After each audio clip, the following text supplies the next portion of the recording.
11th and 12th arts classes में आपका स्वागत है।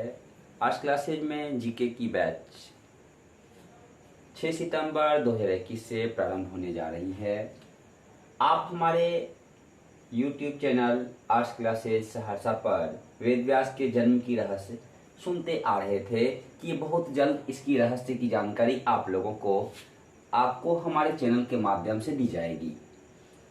वेद व्यास का जो जन्म की एक खास रहस्य है, वो रहस्य आज भी लोगों के लिए आपको अचंभित कर देने वाली रहस्य है। क्यों कि ऐसी बात मानी जा रही कि एक लड़की जिसके शरीर का दो भाग अर्थात एक भाग आपको मछली, एक भाग जो मछली है और दूसरा भाग अर्थात मानव, वो लड़की आपको एक मछुआरे परिवार से रहती है और मछुआरे परिवार की रहने की वजह से आपको इनके पिताजी इन्हें नाव चलाने के लिए दे देते हैं और ये नाव चलाया करती है। अर्थात यमुना नदी लोगों को पार कराने का जिम्मा ये आपने ऊपर ली हुई रहती है। इसी के नाव में एक दिन बहुत बड़े तपस्वी ऋषि मुनि अर्थात जिनका नाम था पराशर मुनि, वो आपको इसके नाव पर बैठ करके यमुना नदी पार कर रहे होते हैं।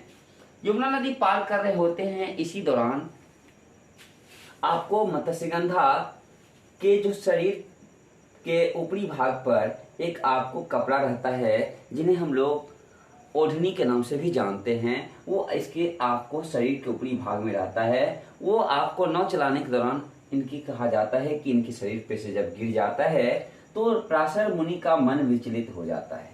अर्थात शरीर के कुछ अंगों को देखने की वजह से पराशर मुनि का मन विचलित हो जाता है और वो इसके साथ सहवास की बात कर बैठते हैं। एक कोई भी कुमारीपन लड़की अगर किसी गैर पुरुष अगर कह दे कि मैं आपके साथ सहवास करना चाहता हूँ, तो वो लड़की अचंभित हो जाती है। वो आपको ऐसे सोचने के लिए मजबूर जाती है कि हमारी जिंदगी के साथ ये क्या होने जा रहा है। तो ये लड़की ऐसी अवस्था में ना कह देती है और ना कहने की वजह से पराशर मुनि पुनः कहते हैं कि आपका जो ये शरीर है, आधा मछली और आधा आपका शरीर मानव का, अगर आप हमारे साथ सहवास करते हैं तो ये संपूर्ण मानव का शरीर हो जाएगा और आप एक सुंदर कन्या हो जाओगे और तुम्हारे शरीर से एक सुगंध, ये जो गंध है वो सुगंध में बदल जाएगा। साथ ही साथ कुछ आपको यहाँ ऐसी भी बातें आती है कि आपको पराशर मुनि कह बैठते हैं कि आपसे एक पुत्र भी होगी और वो बड़ा हो जाएगा तुरंत। और इस बात पर मत्स्यगंधा जो है एक प्रश्न लेकर के इसके सामने रख बैठती है कि ये हमारे समाज में हमें कलंकित कर देने वाली घटना होगी ना। तो इस पर पराशर मुनि कहते हैं कि समाज को पता भी नहीं चलेगा, समाज को इस बात की जानकारी भी नहीं होगी, इसलिए समाज से आपको डरने की कोई बात नहीं है। ऐसी अवस्था में आपको, और वो दोपहर का समय होता है, इसलिए पराशर मुनि अपनी शक्ति से पूरा कुहासा करवा देते हैं, जिस वजह से कुहासा में आपको इन दोनों के बीच सहवास होता है और सहवास होने के बाद मत्स्यगंधा एक बच्चे को जन्म देती है और जो बच्चा ही आपको इसका नाम वेद व्यास हो जाता है और इसी का एक नाम है कृष्ण द्वैपायन। अर्थात यही कृष्ण द्वैपायन जो आपको कहा जाता है कि इसके जन्म का काल संपूर्ण हिंदुओं की अपनी जो परंपराओं के अनुसार है, वो आपको युगों को 4 भागों में बांटे हैं। पहला भाग जो था वो सतयुग था, दूसरा भाग था त्रेता युग, अर्थात तीसरा भाग था आपको द्वापर युग और चौथा भाग है आपको वर्तमान का कलयुग। कहा जाता है कि द्वापर युग से पहले जो त्रेता युग था, त्रेता युग के अंत में आपको महर्षि वेद व्यास का जन्म मत्स्यगंधा के गर्भ से अर्थात पिता पराशर मुनि हुए। यही थी आपको मत्स्यगंधा की गर्भ से होने वाले एक बच्चे का जन्म, जिसका नाम वेद व्यास पड़ा और वेद व्यास की जो माँ थी मत्स्यगंधा, और यहीं से मत्स्यगंधा एक सुंदर सुकन्या बन जाती है जिसका नाम रखा जाता है आपको सत्यवती। आगे की टॉपिकों में हम लोग पुनः जानेंगे कि मत्स्यगंधा का जन्म का एक रहस्य, और अगले ही हमारी वीडियो पुनः आपके YouTube चैनल पे आएगी, जिसमें हम बताएंगे सत्यवती का जो आपको पुत्र सत्यवती से कैसे जन्म लिए। अर्थात यही तक हमारी वीडियो अंत की जाती है।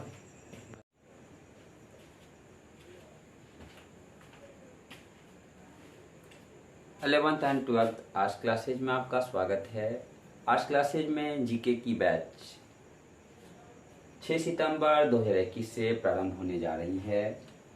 आप हमारे YouTube चैनल आज क्लासेज सहरसा पर वेद व्यास के जन्म की रहस्य सुनते आ रहे थे कि बहुत जल्द इसकी रहस्य की जानकारी आप लोगों को आपको हमारे चैनल के माध्यम से दी जाएगी।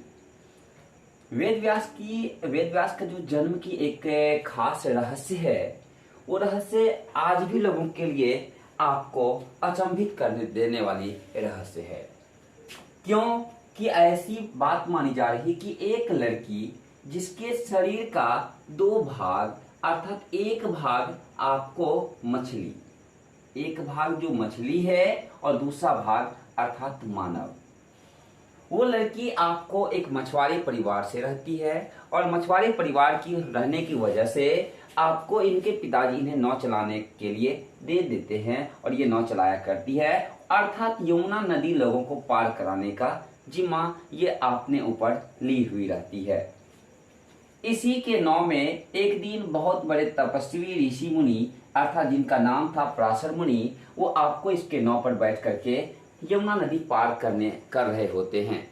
यमुना नदी पार कर रहे होते हैं। इसी दौरान आपको मत्स्यगंधा के जो शरीर के ऊपरी भाग पर एक आपको कपड़ा रहता है, जिन्हें हम लोग ओढ़नी के नाम से भी जानते हैं, वो इसके आपको शरीर के ऊपरी भाग में रहता है। वो आपको नाव चलाने के दौरान इनकी कहा जाता है कि इनके शरीर पे से जब गिर जाता है तो पराशर मुनि का मन विचलित हो जाता है। अर्थात शरीर के कुछ अंगों को देखने की वजह से पराशर मुनि का मन विचलित हो जाता है और वो इसके साथ सहवास की बात कर बैठते हैं। एक कोई भी कुमारीपन लड़की अगर किसी गैर पुरुष अगर कह दे कि मैं आपके साथ सहवास करना चाहता हूँ, तो वो लड़की अचंभित हो जाती है। वो आपको ऐसे सोचने के लिए मजबूर जाती है कि हमारी जिंदगी के साथ ये क्या होने जा रहा है।